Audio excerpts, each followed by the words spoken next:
呢個味道等一年，值得。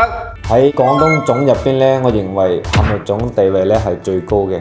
哇，你睇，全部係真材實料嚟噶，每一條入邊呢都有好大粒嘅鹹蛋黃啦、瑤柱啦，仲有我哋醃過嘅五花肉啦。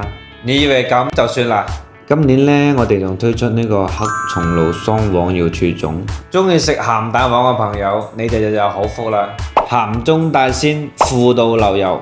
五花腩啲豬油完全融化入晒啲米同埋綠豆度，鹹蛋黃又夠沙，綠豆又夠香，仲有淡淡嘅黑松露味。你話有點咩唔好食啊？咦，勇哥啊，呢個係咩嚟㗎？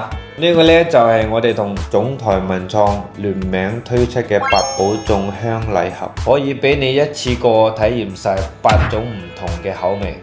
無論你南方定係北方都啱食啦，可鹽可甜，端午送禮非常合適。依家買3盒以上仲有5折優惠，中意食粽嘅朋友快啲過嚟試下啦！